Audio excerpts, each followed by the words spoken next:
Hello, this is Corey. Hey, before we get into today's episode, I want to share something with you. I've been very fortunate and blessed to see an uptick in my coaching business over these last few months, and it's because leaders need help.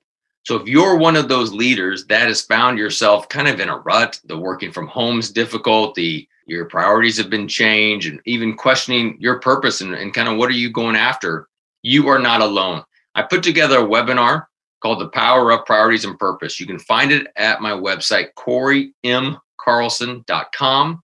And there will be a tab on the left. Is this for you? Click on that, watch the webinar. It's about 20 minutes long. You'll learn the 5 capitals framework, which will help you with prioritization. You'll also learn a process to put together and think through a vision for your life. And so I want you to check that out as a kind of a blessing and a go forward to see if it helps get you moving. And if you want further information, then we can talk about a coaching program. But you will find absolute value in this webinar.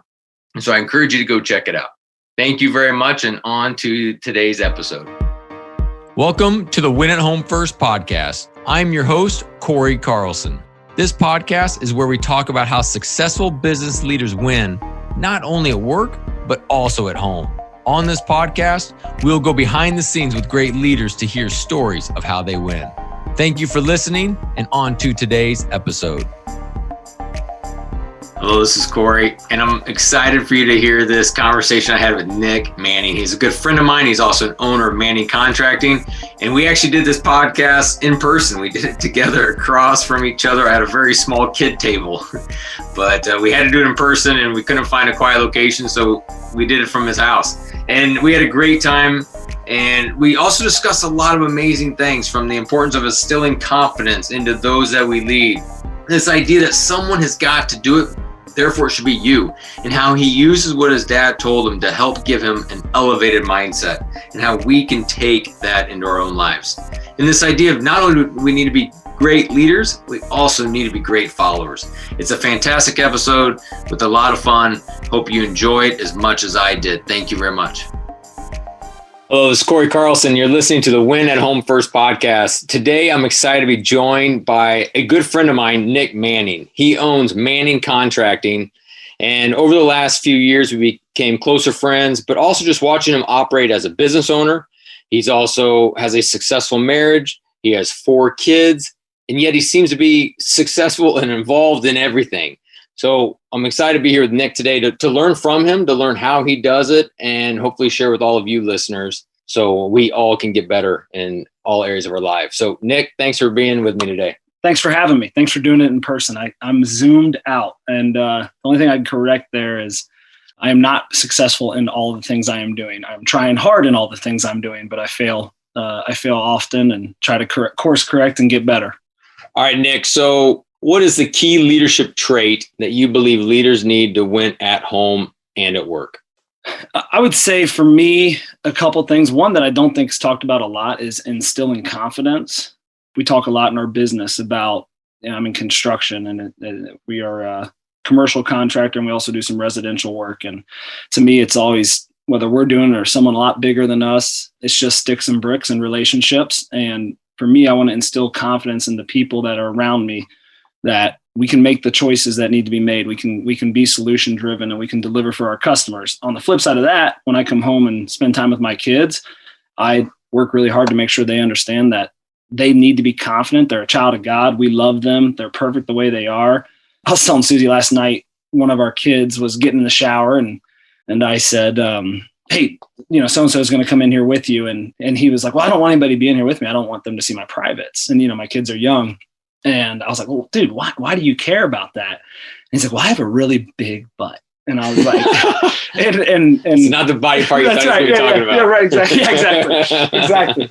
And I was like, and I played college football. And I remember saying to him, I'm like, dude, that's good. Like when you watch film and like you look at those people that are fast and strong, like they have big butts, like that's a good thing. And then I was saying to Susie, I'm like, how bad does that suck that he has any insecurities at 9 years old? Like, I just can't believe that. And then I was like, oh, and I said to her, I was like, I guarantee that's how God looks at us. And I'm an insecure person like anybody else. And, I'm sure God's like, hey, like I created you in my image. Like, why are you so insecure? And so I think for us, when we think about we have 4 kids and 3 boys and a girl, it's like, if I sense any insecurity from them, it crushes me, because I think they're awesome and I want them to feel the same way. So I think getting them very confident. So Lucy had school today in person for the first time. And for me, it was like, dude, go in there. If you know the answer, raise your hand. Don't be shy. Like, you're a strong, smart, beautiful girl. And I think for me, I love the thought of making sure my kids are confident. And same thing at work. I want us to walk around, and we jokingly say, like, chest out, chin up. Like, we don't want to play small. Man, I love that example. And it is fun because every leader I've had on this podcast has a different example, and each one is just power. And so instill confidence. What I like about that, the comment you made about how our Heavenly Father sees us. Yeah. And I think that's what's so beautiful about parenting is in our own parenting, we get such a better understanding of how God thinks and that connection. So I just love how you talk about that, because you're right. I talk to so many clients every single day, and even myself, where it's just, I feel broken, or I feel not good enough, or I'm not bringing my best to work. And just to know that God himself would be looking at us saying, hey, you're doing great. You're uniquely and wonderfully made. Yeah. And so I love that comparison. It's good.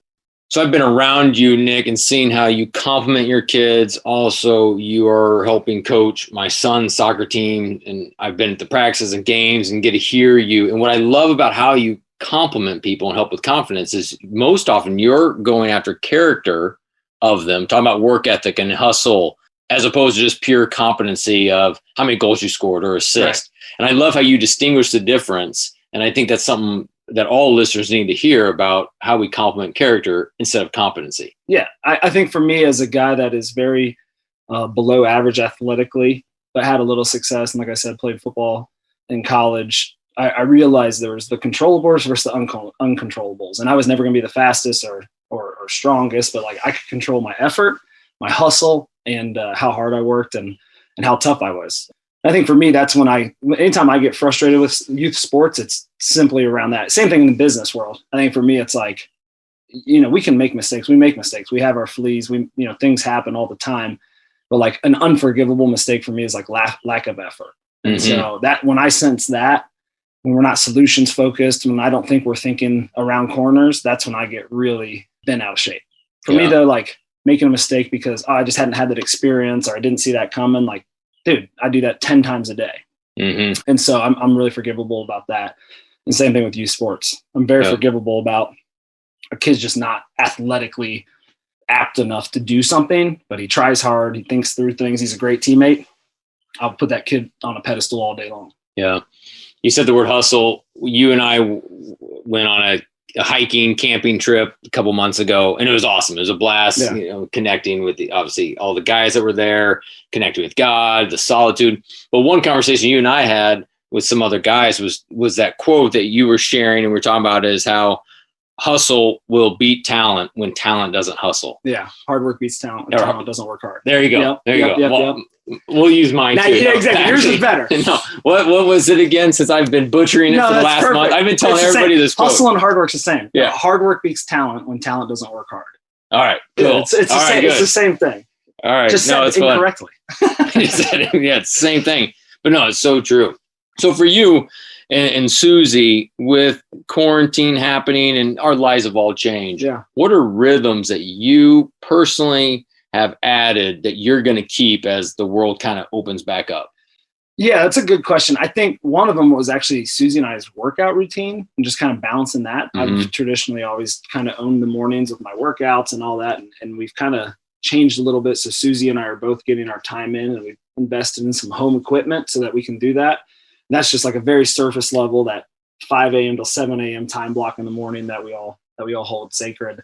And I think with the kids, I didn't really love, like, I know there's a lot of parents that are like, oh, this is awesome. There's no sports going on now. I'm like, we can just do this. And that was really good for us for about a weekend or 2 weekends. I'm actually, like, a dream Saturday for me is a cup of coffee, and like, I got an 8 a.m. soccer game. Then I run to like a 10 a.m. gymnastics meet. Then it's like a noon t-ball game. Like, I love that stuff. Right. But I do think for us, what we want to do, we call it bookending time. And when I have time with no bookend, it is more relaxing. And so we're going to try to keep one day a weekend where there's no bookend.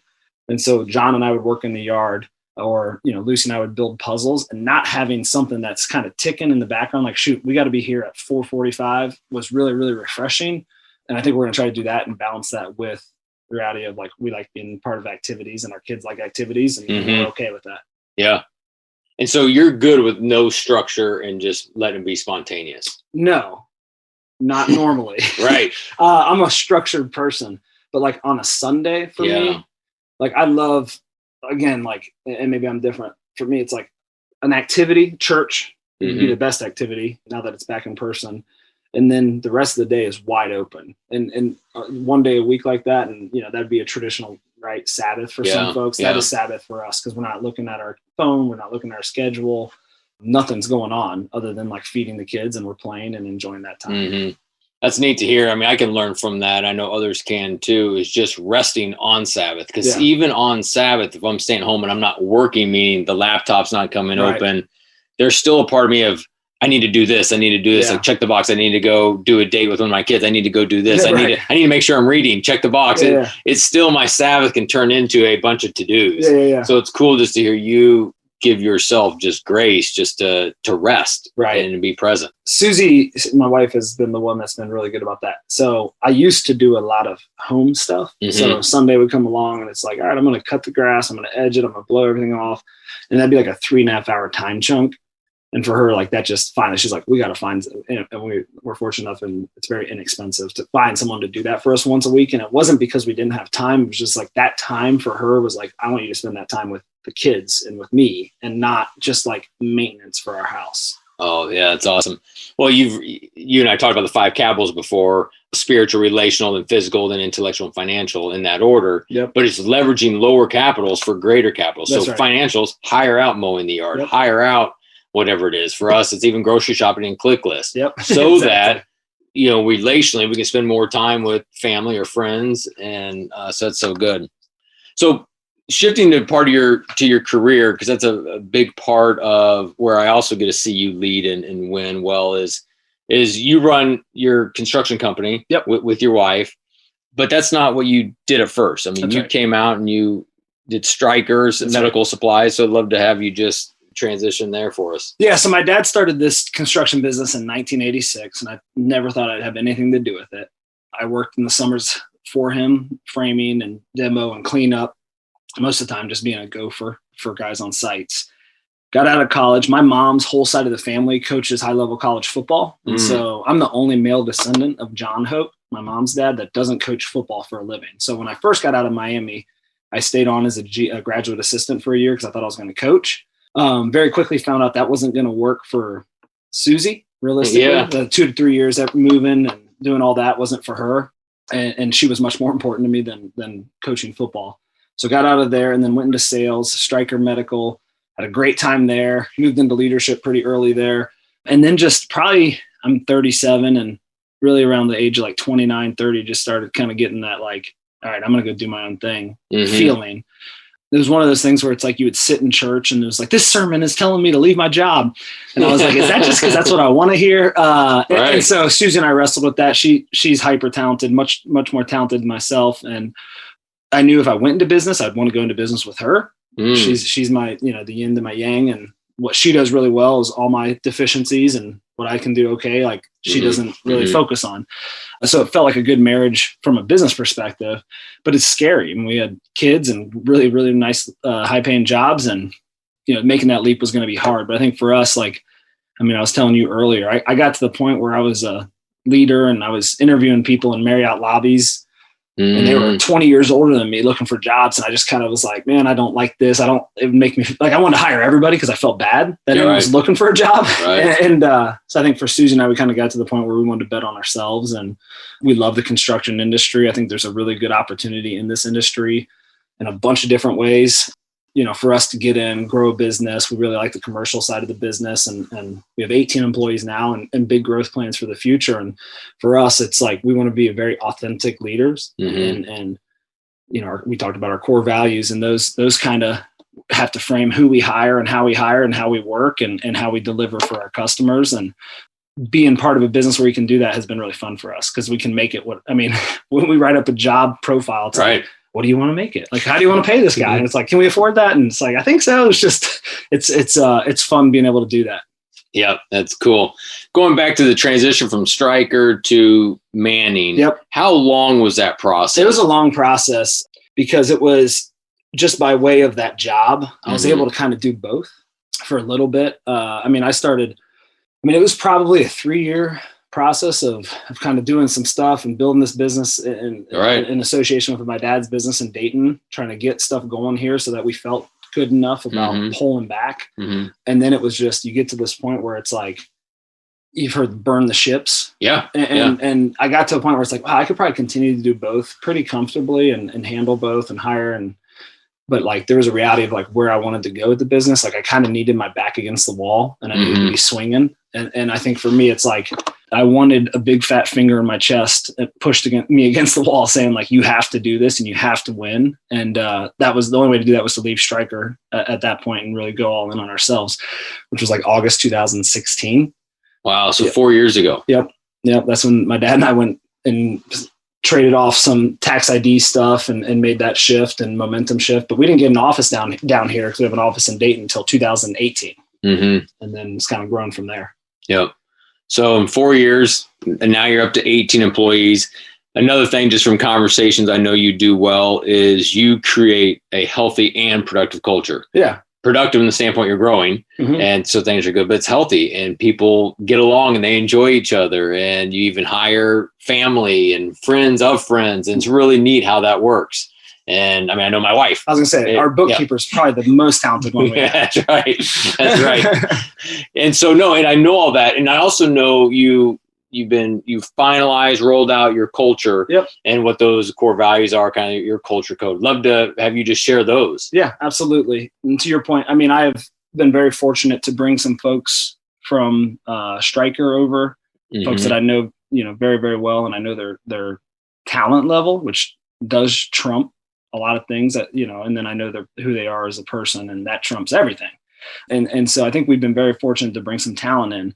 But one of the things that just seems to be a through line of the business, and kind of like I said, Susie and I get to make that rule, and everyone knows our core values is kind of who we're going to be. And there is a big faith component in our business. And probably like I'm the one that needs to get reminded of that sometimes. I think sometimes I can get caught up and running and trying to win and going. And I think the grounding that needs to happens with some of the folks we brought in. But our core values are honor, fortitude, quality, and communication. So honor for us, it's honor God, honor our customers, and honor our employees with how we work and how we do what we do.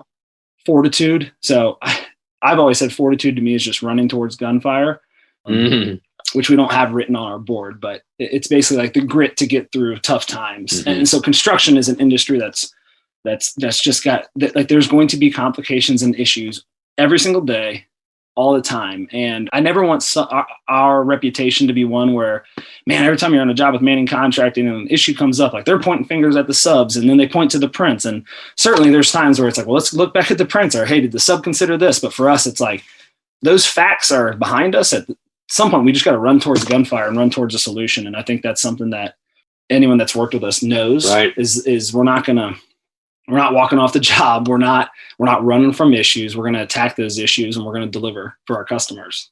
And then quality, at the end of the day, we do construction. And so we want the quality of our product to be, one of which we're proud of. Yep. And then communication. Again, construction's a really fast moving, complicated industry in a way. And communication could be really bad. And that's non-negotiable for me. And so how we communicate, and this falls on me too. It's like, how are we communicating with our employees? How are we communicating with our customers? And for me, I've always said it's never fair to sit down with an employee and tell them about an issue that's going on at work and then be surprised by it, right? The first time they might be like, really, I didn't recognize that.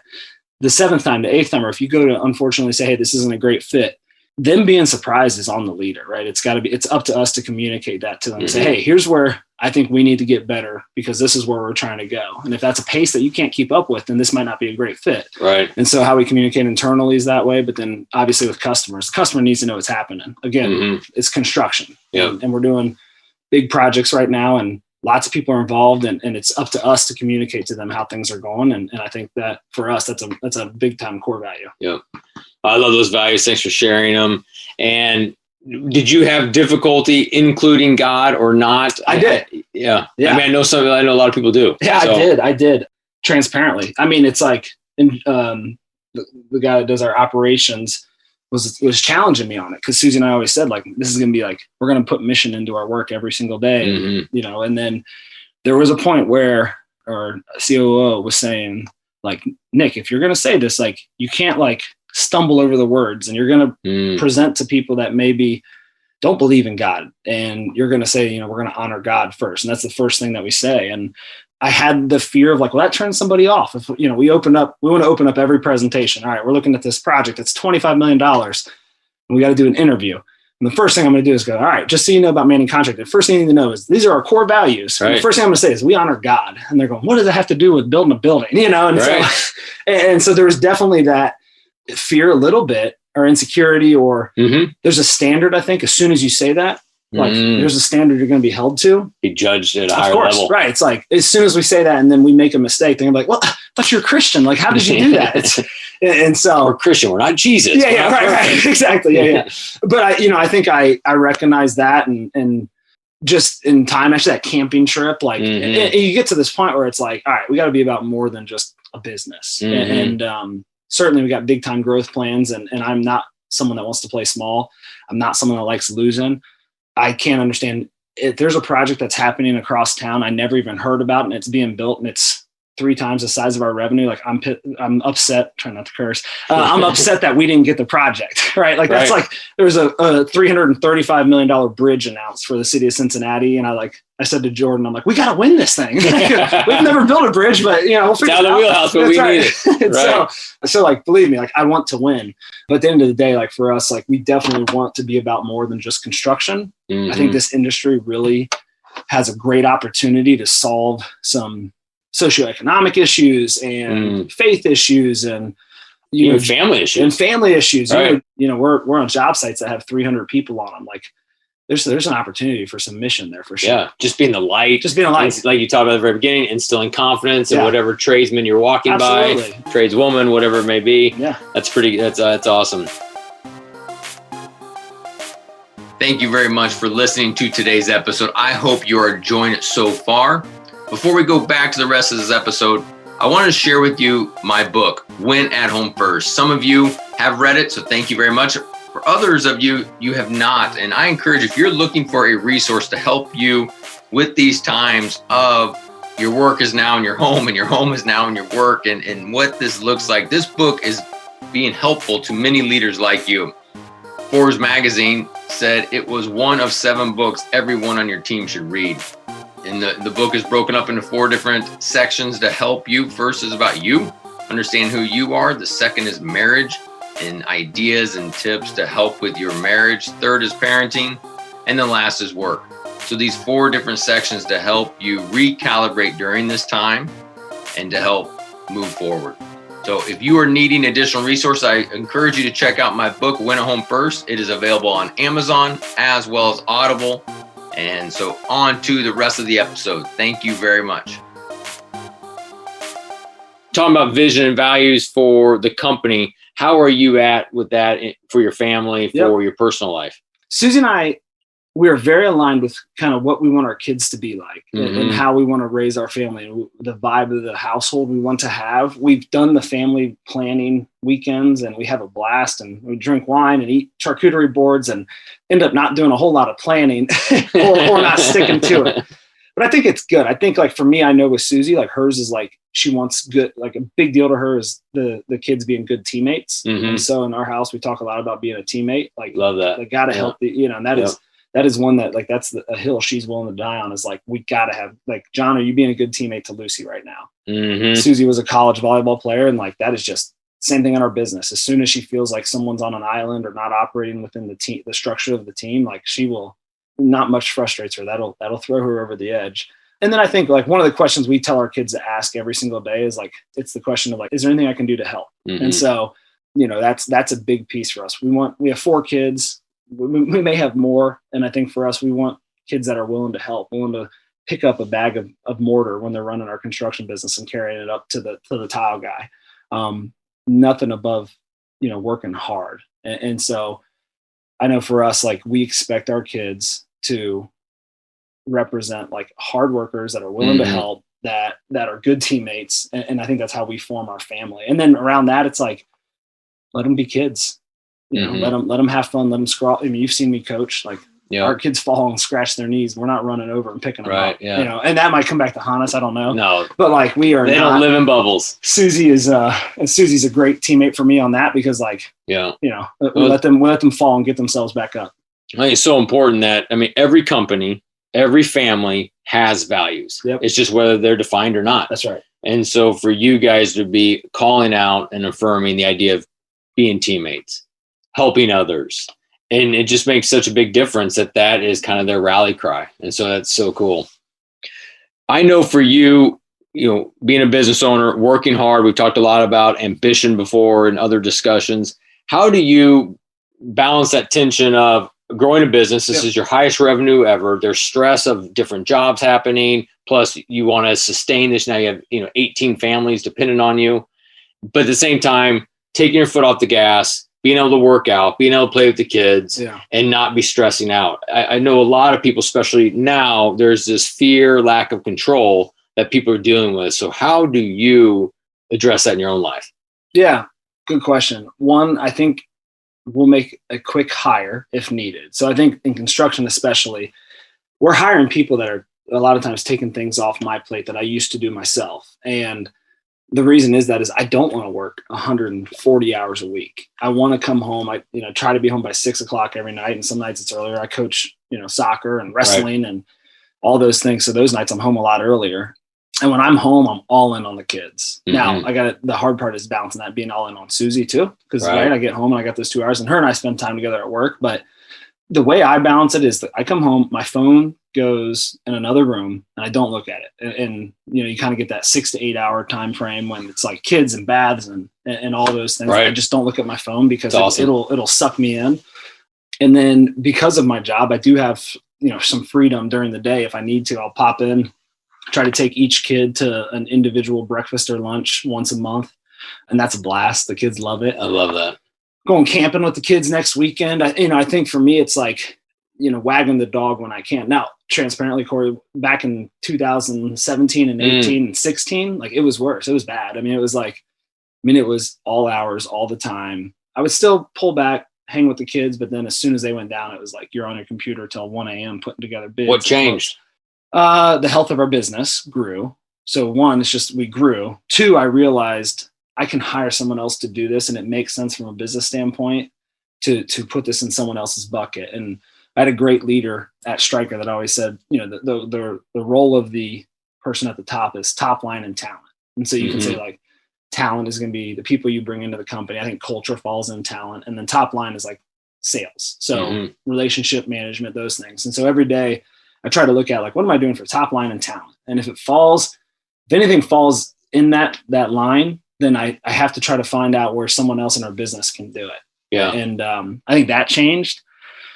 I think like just the security of our business has grown a lot. And so our pipeline's grown. And, every night I'd go to bed thinking like, I'm gonna wake up and there's gonna be no more work to do. And like, oh my God, I gotta get this, and it's just like that reality, that productive paranoia that Jim Collins calls it. It's like, it still exists. Sometimes it can be paralyzing paranoia for me. I'm a traditionally pretty like concerned individual in regards to like pipeline. I think getting that under control has been good. And then just realizing at the end of the day, like I got healthy kids, I got a beautiful wife.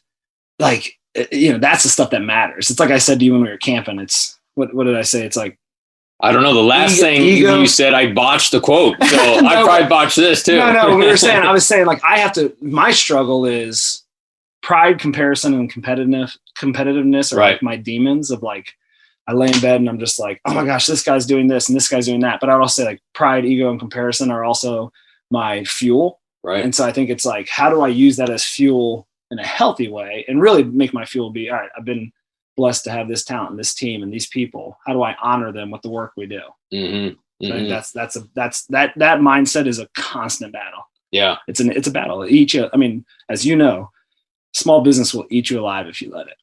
It absolutely will. I have something to do at all times. I could justify a drink with a potential client. I can justify a dinner with, this bank guy or whatever. Like you could just be gone all the time and like working your, until every hour, and you could justify it. You could say, oh, this project came because of that dinner. And it's just, for me though, it's like, we're going to blink our eyes and these kids are going to be grown. And so now you put boundaries around to know, hey, these nights I've got kids practices, the 6 to 8 phone on the counter, these particular mornings each month, I'm doing breakfast with the kids.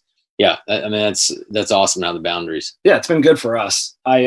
I'm a big reader. I read When at Home First, obviously. There you go. And so I read those things and like, I know what works for me and when I can plug in and when I can pull out. And I think, knowing that and I think some of it's too, just confidence in our business and our pipeline. Like, it's not going to be the end of the world if I don't answer that call right now. I'll make that call at 9 tomorrow morning when I'm running around in my truck. Yep. Just realizing that. That's a big thing because a lot of people don't think that. Right. And I know there's been times in my life with this scarcity mindset of, especially on the business development side, where I've got to go meet with every prospect. I got to do all these different pieces, and then start to realize when times happen where I'm unable to do that for different reasons, and God shows up with provision. Yeah. And you're like, wow, I don't need to do that all the time. Yeah. It's like the scarcity mindset's a great way to put it. Cause I think it always goes back to like my core of like that hard work piece. Well, I'll outwork them. I will run through a wall. I will chew glass and I will make sure this gets done. Right. And there's a point where that gets unhealthy. And like I said, you just try to focus on the things that matter. Yep. That's another thing I like talking to you about too, is just mindset, where you are very good about having a strong mindset, almost that unbeatable mindset. But yet I know there's days that you get beat up, or the job doesn't go well, or the subcontractor wants to fight about, the particular invoicing, whatever it may be. Yeah. So how do you recalibrate on those days where it's not going as planned? My dad wired me however he wired me. I never thought about it much, but he always said, if someone can do it, it might as well be you. I wanted to play for the Bengals when I was playing, youth football. And he's like, well, there's 53 guys on the roster. Someone's got to be on it. It might as well be you. And so might as well be you. Yeah. So for me, it's like running this business. I'm always like, well, this is the project I want to go towards. It might as well be us. Like, someone's going to do it. Someone's going to roll the prints out and someone's going to do this project. And for us, it's like, when those days come where you lose a project, right? We found out yesterday, there's a monster project that we were pretty excited for, and it was punching up for sure. And we lost out to some bigger commercial construction companies, and it sucks. But I think at the same time, it's like, it also like sharpens you, it digs you back into your pipeline. We focus on the things we can control. We look around and we just say, okay, let's go find 2 more that are just like that. And let's go win one of these. And as weird as it sounds, like one big one for me is my workouts. I mean, I go into my workout and lift weights, and like the lights are off, the music's on, and it's definitely like a headspace thing for me. Mm-hmm. It's just it's quiet, and my brain seems to work better when I'm working out. Yeah. I love that idea of when you lose a job, obviously you do a little reflection. Why did we lose it? Maybe we need to, sharpen our pencils as they talk and construction, but just this idea of, all right, we've learned, now let's go. Yeah. I mean, just it's that Jocko Willing thing I told you about, that good. It's like, oh, this happened. Good. Well, here's why it happened. All right. These are the things we can control that we could have done better. And we gave them a shot. These are the things we can't control. Mm-hmm. So let's look at what we can control. But then also, one of the things we definitely control is how do we replace that project? And so I typically, like, Jordan always says, like, you need 1 hour away from everybody after like something like that happens. So I go for a walk, I do my thing. And then it's like, all right, I'm super dialed in. I'm excited. I'm glad we lost, because here's how we're going to get better. And we're going to look back 24 months from now and be like, man, thank God we lost that project, because look what we did because of that. And it's just, I don't know. It's just the way we operate. It's good. I bet that's contagious with the company. There's probably your employees are probably starting to notice that themselves. If they trip up, they're like, good, now let's start moving forward. Yeah. We had a guy that started with us, and this could have been a really big deal. And we gave him a lot of responsibility right away, because we're small and just by way of our size, like, you get a lot of responsibility once you join the business. And he made about $250,000 mistake. And I remember looking at him, it was like 7:00 at night, because we were trying to figure out how we could recoup it. And he had tears in his eyes, and I grabbed him like, this is good. This sucks right now. And I've made 10 mistakes today. Your mistake is bigger than the ones I've made, but there's still mistakes. And like, this is why we're going to be better. And you're going to be better at doing this, this, and this because of this mistake. Like, we'll figure this out. This is just money. And we did figure it out, thankfully. But the reality is, like, use this to get better. Don't use this to create a reason to go run and hide or quit or not want to take on responsibility and feel like you can't make decisions. Like there's an opportunity when you get that call out, or I always call it the finger in the chest. Like, right. This is why we're going to be really, really good. And let's use this and let's operate from this. And this is fueled for our fire. And I think like he took that really seriously, and he was new to us and came from a really big commercial construction company, and like watching him grow in that moment has been really exciting. That's awesome. Yeah, it was cool. That's such a neat application of a biblical truth, where in Romans, where it talks about, God will use all things for good. It is just having that mindset as a leader of whatever takes place, we believe in that truth that God will use all things for good. So even in this small example in our day-to-day life, we're going to figure out how the heck are we going to use this for good? Yeah. I think for me, yes, absolutely. Right. Because you're going to use it for good or for bad. Yeah. And so you might as well use it for good, right? You've heard the thought, like, don't let that same team beat you twice. And it's, you play a game on a Saturday and you lose, and you spend the whole next week sulking about it. And then you lose again to a worse team because you're still thinking about the first loss. And it's like, no. You lose that game on Saturday. You watch film, you lift weights, you run sprints, and you come back and you come out and you're a better version of yourself. You can't ever lose to the same team. You can't lose to the same mistake twice. Mm-hmm. Yep. That's awesome. What are you hearing and learning from God right now? I am hearing, it's interesting. I've been challenged a little bit to figure out a way to follow better, which I know sounds odd, but it's something I was just talking about it this morning. As our business grows, there's times where I need to let other people lead the conversation and run with the things that they are really good at. It is very easy for me to be like, all right, everybody get behind me. Let's go. Like, I'll be the first one through the wall. Right. And everybody else follow. I think that an area where I gotta make sure I do better for the health of our business, for the health of my family, for everything, is let other folks who I've brought in who are very talented lead, and then I follow. And I think for me, it's like, that's an odd concept. I remember I was number 56 growing up, and people would be like, oh, you're like Lawrence Taylor. Like, Lawrence Taylor is number 56. And it bugged me because I was like, no, like I don't want to follow anybody. Like I'm 56. But the reality is, like, there's a healthiness to running behind somebody and having their back and letting them grow. And I know we've brought people into our business who are better at the things that we're asking them to do than I would be. So I think that's an odd concept, but I would say that. And then I think for me, finding quiet, finding some silence. Yeah.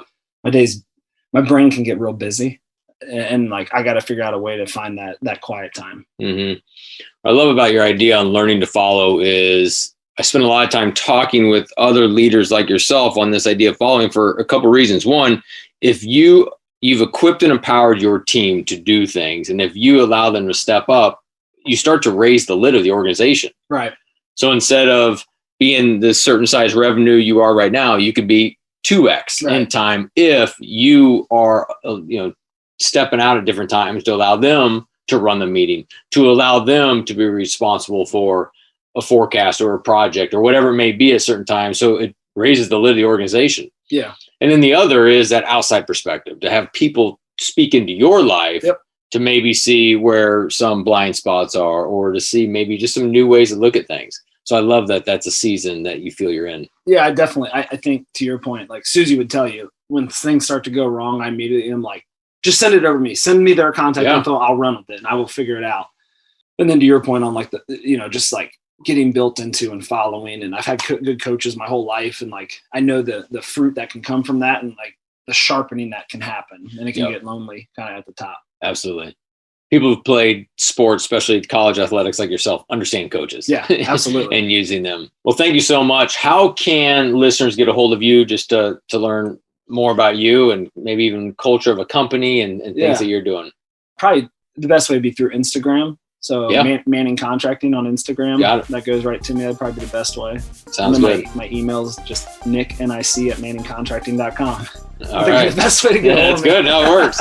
Awesome. Well, thank you so much. Yeah, man, this is awesome. I love the podcast, love the book. Happy to be, appreciate being on. Yeah. Well, thank you. I want to thank you for listening to my podcast, Win at Home First. I am so grateful to hear from listeners like you that this content has been helpful. So now I would love for you to pay it forward. I want to get this message in the hands of more listeners. We need leaders to be winning both at home and at work, especially during this time. So please take a minute to share this episode with somebody you think would find value in it, as well as rate and subscribe. As a thank you, please visit my website at corymcarlson.com to download a free resource that people are finding value in. Thank you very much. This is thepodcastfactory.com.